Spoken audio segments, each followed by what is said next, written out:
Guys, Sean O'Malley is making his return to the octagon at UFC 260. He's taking on Thomas Almeida, and Nick and I are talking about that fight right now.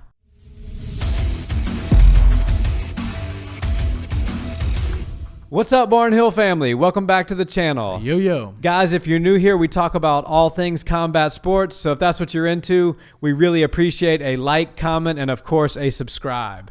So Nick, jumping right into another great fight on UFC 260. We've got the return of Suga Sean. The Suga Show is back. Yeah. He's going to be taking on Thomas Almeida.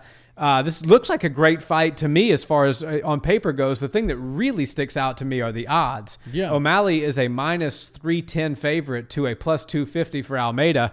I understand Almeida's on a 3-fight skid here, but I mean, this guy's got some tremendous power and some great knockouts on his resume. Yeah, and you know, O'Malley's one of those guys. Love him or hate him, you want to see him compete because he's always a show. He's always exciting, whether it's him breaking something in his leg and being carried off as he's being, interviewed by Joe Rogan, telling him he loves him, or whether he's doing some sort of crazy KO finish. It's always something interesting. The rainbow hair. Yeah, what color hair he might show up with this time. Or Yeah, and he kind of seemed like one of those young invincible studs that was coming up, and then Chito Vera obviously derailed the hype train and took it over, and now he's kind of running with it and doing pretty well. But when you have O'Malley coming off a loss and you have Almeida coming off 3 losses, it's kind of one of those weird things where both guys feel like they're painted into a corner, or they're dogs that are pushed into a corner, and they got to fight their way out of them. And while you don't really get that pit bull mentality out of O'Malley, he's more of a go with the flow type of killer. That's kind of what he is. He makes it's deceiving. He's like a snake that's just kind of sitting there, but then he'll attack, and he's very much serious when it comes to competing and all that stuff. But he doesn't like to lead on like he's some sort of pit bull that's trapped. Right. Whereas you got like a hungry guy like Almeida who's on a 3-fight losing streak, and I feel like he'll be damned if some rainbow-haired guy is going to take him out and potentially take his UFC contract from him. So I feel like this is actually one of the fights that's going to be very exciting, very calculated, but also very explosive from both fighters. Yeah, this is a great fight to me. Yeah. This actually has fight of the night written all over it for me. These are 2 guys that are very tall for the 135 division. They're very powerful for the 135 division. Almeida, 22 wins in his career, 17 of them coming by way of knockout. Monster. Extremely high knockout ratio. I believe Sean's got 8 knockouts to 12 wins. But both of these guys are durable. They're both hard to finish. As we saw, O'Malley, won a fight and then literally couldn't get up off the ground afterwards. Yeah. Unfortunately, and I was just about to say, when you said O'Malley coming off a loss, if you asked him, he'd say, what loss? He said he's putting his undefeated record on the line. Yeah. I'm sure Chito Vera's got something to say about that. But nevertheless, what the judges scored the fight and what it ended up being on Wikipedia and what Sean O'Malley thinks in his own head might be 2 different things. And we'll just leave it at that. But, I think this is one of those situations where Almeida's very tough. He fought a good friend of ours, Vinicius Zani, back when they were in Brazil. And Vinny's probably the toughest guy I know and train with on a regular basis. And Vinny is like literally the hardest guy ever to finish. And he was able to finish him in the 4th round. Insane. Oh, yeah. So Almeida's got some tremendous power. He is a tremendous underdog. And he is on a 3-fight skid. So I think he's going to come out there guns a-blazing, fighting for his contract, fighting to reselect, because he's a very young guy. Yeah. I mean, the thing about Almeida is he's been around the MMA game for a while. We've seen him in the UFC for a long time. He's not even 30 yet. He's only 29 years old. So if he loses this fight, we could see him out of the UFC before his 30th birthday. Yeah. And I think that he still hasn't even necessarily hit his prime yet. He's been in some wars, but this is a guy that's got great power. He's got great submission skills. He's got several submission wins to his name as well. And of course, the Brazilians, they don't like to lose to people like Sean O'Malley. No. So he's going to come out looking for a knockout. And Sean O'Malley seems to be very precise in finding his KOs, with exception being the Chito Vera fight. Yeah, and the pride of Brazil and all those people that are down there, they really care a lot about this sport, and they hate to see some flashy, rainbow-haired dweeb come in and beat their guys. So I feel like Almeida... Nick called him that, not me. Yeah. It is what it is. I feel like Almeida is going to feel like he really has to prove a point with this one, and not only for himself but for the country of Brazil. And he really wants to get back in the winning column. And it would be kind of crazy to see him out of the UFC. But if he loses his fight, four fight losing streak, you typically get your walking papers after that. Stylistically, this is a hard matchup for him because O'Malley does a lot of things really well, but after that last loss, I'm sure he might be questioning himself because that was his first loss, and there might be some holes in his game that he didn't realize were as big a holes maybe as they are, and he's not quite as invincible as he thought he was, so he might be a little bit more cautious, which makes him a little bit less willing to throw certain things. I don't see that being 100% the case. I kind of see O'Malley, returning back to his old ways and kind of going for the gusto and doing these crazy things, but he could be a little bit more reserved at least in the beginning of the fight and trying to feel out Thomas Almeida, which could be a bad thing. It could backfire on him because Almeida's known for, like you said, numerous knockouts and he's kind of a brutal finisher. So this one could end a couple of different ways, and it's not one that I would bet on, even though there are some serious odds at stake. Yeah, see, I'm leaning towards O'Malley winning this fight as well. The caveat and the question being,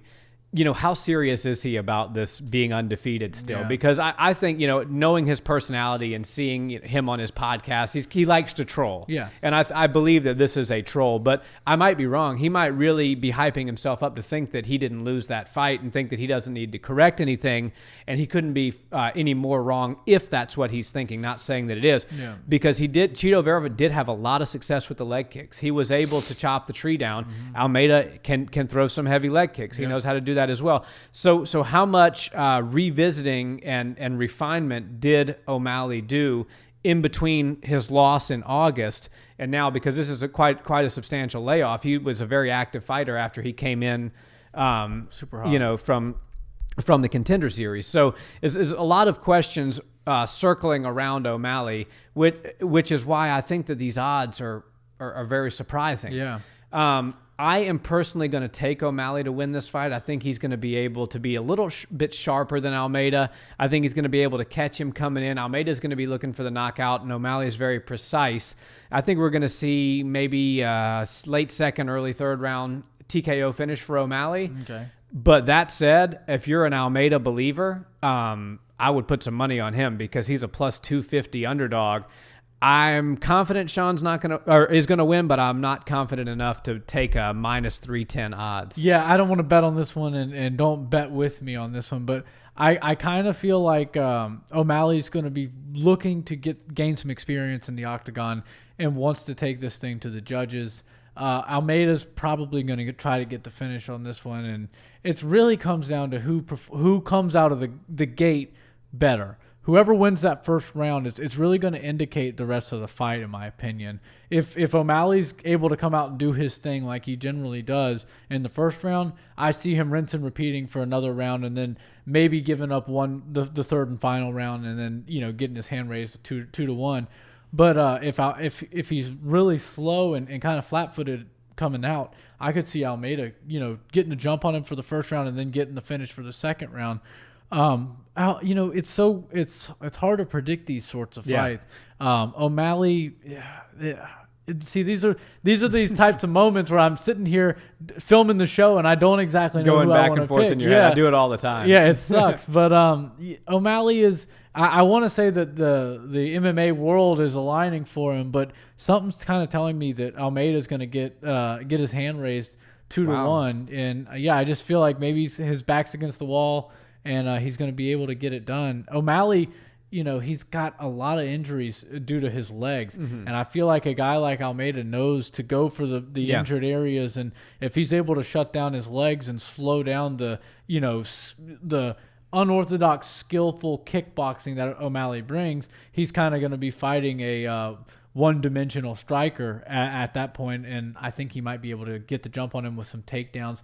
Look for well-timed, well-placed takedowns late in the rounds by Almeida, because I think you could see that. Yeah, and it's worth noting, too, we talk about Almeida being on a 3-fight skid. 2 of those losses were to Rob Font and Jimmy Rivera, and then he lost to Cody Garbrandt, not too far before that. So it's like the guys that Almeida's losing to are the top guys at 135. Right. They're, top 5 or his top 10 guys. So it's not like he's just lost to a couple of bums and now the UFC is ready to toss him to the side. This guy only loses to the best. Right. So we're going to find out if Sean beats him, if Sean deserves to be in that top spot, in that top grouping of the best guys in the division. And one thing I love, I want to point it out, is Thomas Almeida is a real legit gangster of this division. He's really talented. And one thing I love about the UFC is regardless of the star or the star potential that a fighter has, clearly the UFC loves O'Malley. They love the numbers he brings in. They love that he's a star, but they aren't going to coddle him and baby him. And yeah, he lost his last fight. And you would think in any other circumstance, in any other sport or even organization in this sport, they'd start giving him nobodies again and just let him beat him up so he can gain his confidence back. I mean, you lose a fight to Chito Vera, and now you get thrown in there with Thomas Almeida. It's like it's going from bad to worse almost. Yeah. So I really I feel like they want Sean O'Malley to prove himself. They kind of took him. He threw him into the deep end. He didn't come out as good as he wanted to. Mm-hmm. And then they grabbed him again once he got to shore and threw him right back in. So this is going to be a tall order for him, but I think it's going to be a great, great fight. Yeah, Thomas Almeida is nobody's journeyman. That's right. Don't look at the record because the record's good. The record as of late is not so good. But, yeah, this is going to be a very tough fight. And I think if O'Malley can get past him, which I'm going to keep my prediction, I'm going to say O'Malley gets the late finish. You're going to stick with Almeida? Yeah, I think I'll stick with him. I think O'Malley certainly has the ability to beat him, but I just feel like with Almeida's back against the wall, his experience level and knowing how to win rounds, I think he might be able to get it done 2-1. Very possible. Yeah. Well, guys, settle the score for Nick and I in the comments, would you? Let us know who's right here. Who's going to win this fight and how? We always appreciate you guys commenting, liking, and absolutely subscribing. And hit that bell notification as well so you can get notified when we drop our latest videos. Thanks so much, guys. The channel's growing, and we can't thank you all enough. We'll see you in the next video. Have a great day. Peace.